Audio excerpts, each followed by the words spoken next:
College basketball, Texas and Kentucky tonight from Kentucky. You take a look at this one, Joe. Opened up around 7.5, still sitting at 7.5 this morning at a total of 154.5. Kentucky, come on now, Mr. Pope. You got to start stacking up some dubs. Tonight they're favored by roughly a touchdown. What's that spread line here? Saw it open at 6, got up to 7, then back down to 6, and now we wake up this morning, 7.5. Listen, this is the anxiety game. Why? Because if Texas wins this game, they have a 90% likelihood of being and making the tournament, right? Being considered a tournament team. Kentucky has just won back-to-back games, Donnie, in which they were down more than 10-plus points in the final couple of minutes of a game and somehow managed to figure out a way to come back and win it. Can they do that again? I have my doubts. Squeeze in one more, Joe. Cincinnati and Arizona. That line currently sits at 13.5 as a favorite for Arizona and a total of 153.5. Big 12 basketball. Let's go. Number 1, Arizona, by the way, laying 13.5. Cincinnati is going to be in for a very long night here tonight. That's for sure. Sometimes it's time to turn the page, people. We are winding down. College football's done. The NFL's got 2 games left this weekend, then the Super Bowl, and off into the sunset we go because the focus will start to go to the NBA, more importantly, college basketball. Donnie right side along with Joe Rainier. We welcome in Isaac Trotter, 24/7 Sports and CBS Sports. I need some help, Isaac. Thank you for joining us today. Of course. Thanks for having me. Fantastic. Let's get right into it and have some fun. The SEC, one of the better basketball conferences in the land. Who would have thought that 20 years ago? It's now a reality. Yesterday, Bud Walton was rocking with a 93-68 victory with the Razorbacks down the Commodores yesterday. Coach Cal, a little bit up and down the SEC, bounces back in that performance. What did you see last night from Bud Walton? Yeah, pure raw domination. I think if Arkansas could play every single home game, I would be all in on them to win the title at 35-1. They are a different team at home, and this is probably the most talented roster in the SEC. I think Florida is definitely the team to beat right now. But Arkansas's talent is overwhelming. Malik Thomas and Darius Acuff, they're thunder and lightning, those freshman guards. Acuff's been terrific this year. Thomas, just instant offense. Both those guards also don't turn the basketball over a ton. Arkansas has great size. They bring great dudes off the bench. They just have a good top 8.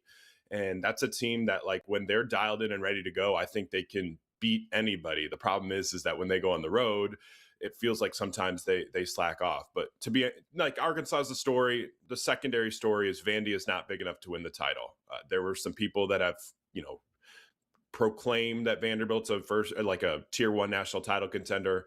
I don't see it like that. I think Tyler Tanner's a really good player. I think he's a potential NBA player, but Vanderbilt's lack of interior size and rim protection and, thump on the glass is really jarring. And they've gotten brutalized on the boards by Arkansas, brutalized on the boards by Florida. And I think we've starting to see the real Vanderbilt where they're a good team, a team that potentially could make the second weekend with the right draw, but this is not a national championship contender.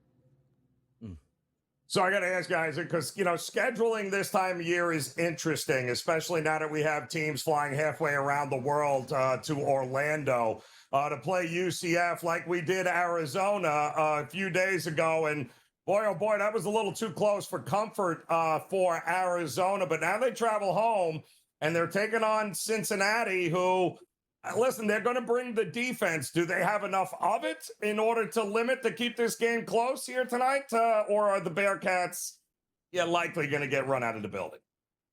So the thing with Cincinnati all year is if they can keep you out of transition and get their half-court defense set, it's a very, very good unit. That's easier said than done, though, against Arizona. Arizona is one of the elite transition offenses in college basketball, and they play with such violence. They're terrific on the glass, and when they get out and run, it feels like they got 8 or 9 guys that can really, really hurt you. And it feels like they really have 8 guys that could score double figures every night. And so Cincinnati, I don't see a scenario for Cincinnati to take good enough shots in this half-court offense to keep Arizona out of transition, because it feels like Arizona is going to force contested jumpers, and that those long shots are long rebounds that Arizona just turns and books the other way for easy shots in the open floor if Cincinnati can't get the defense set. So it all comes down to Cincinnati's shot selection tonight, because I think that'll impact if they can get that unit set. For me, if I don't have a play on this game, if I was looking at one, I think the Cincinnati team total under 69.5 is certainly a solid look. I just don't see a lot of pass for them to be able to score against this Arizona front line. Xavier going to be on the road in the Big East to take on Greg McDermott's Creighton Blue Jays tonight. About a touchdown favorite here for Creighton at home in this Big East battle in a 155.5. Any options here for you, Isaac, in this game between Xavier and Creighton? Yeah, I like Xavier team total under 74.5. Last time these two played, Creighton ran them out of the building, held Xavier to 57 points, and Creighton's just built to give Xavier trouble. I sell Creighton against athletic teams, and I buy them against unathletic teams. Xavier's not in a very athletic group, and Xavier's really kind of gotten their confidence and swagger a little bit by playing a 5-out option right now at the 5. They have basically 5 shooters. They basically play centers off the floor. Creighton doesn't have a center. They play a 6'8", 240-pound Jason Green at the 5. So they're very switchable, very mobile. They can really, kind of shut down a lot of what Xavier wants to run. And two stats that I thought were interesting. Xavier relies heavily on transition offense so far to generate their offense. Creighton's one of the elite transition denial teams that just keep teams out of transition. So that's one factor. Then you kind of look back at that first game. It's like, Xavier took 65 shots. If you look at shot quality, only 6 of them were graded as high quality shots. It was a ton of contested jumpers. It was a ton of long late clock threes.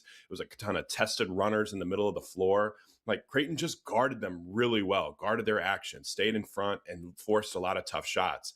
I don't see a scenario. Yeah, they'll maybe play a little bit better than the first time, but I just don't see a scenario where Xavier magically creates a bunch more great shots to get over 74.5 on the road. Isaac, I've been telling these guys for the last couple of weeks, you got to watch Miami of Ohio, the Red Hawks play basketball. It's one of the most fun things you will see. They are undefeated. We talked about Arizona. They are undefeated. And then you got Nebraska as the last undefeated team. And they're taking on Washington here tonight, laying a big number. I think the Red Hawks certainly can finish the regular season undefeated, but Nebraska is going to lose, right? Eventually, maybe.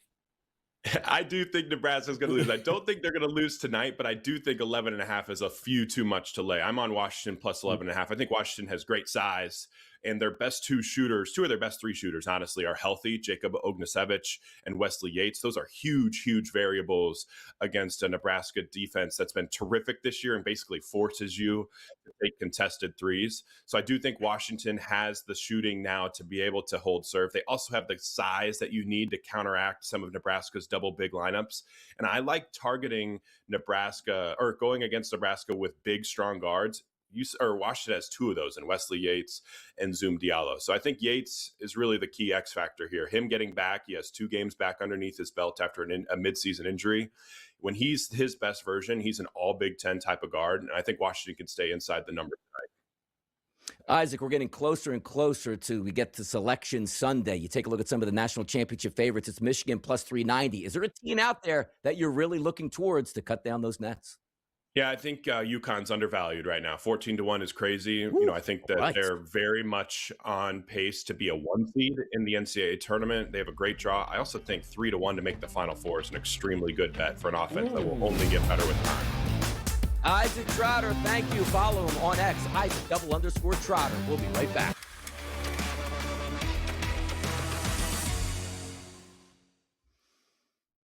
Time to roll, people. Joe went with an undefeated bunch yesterday and came away with an overtime victory. Where are we going tonight? College basketball, NBA, NHL? What is it? We're going to go college hoops. I'm going to head to Rupp Arena where Texas will be taking on Kentucky here. And Kentucky and Mark Pope with a couple of back-to-back wins, desperately needed wins. The only problem is they had to actually come from behind down at least 15 or more points in both of those wins, Donnie, in the second half. That is just ridiculous. Now they take on a Texas team with Sean Miller that I like. And this is a team that is more than capable of not only reaching the tournament, Donnie, but doing some damage. They're coming off a disappointing loss to A&M on Saturday, but now you're giving them 7.5 points with some of the most experienced big guards and big men in the game. Yeah, no. Kentucky is not there for me. They may win this game, but expecting them to win it by margin, No. I got to see it to believe it. I'll take the 7.5 points with Texas tonight.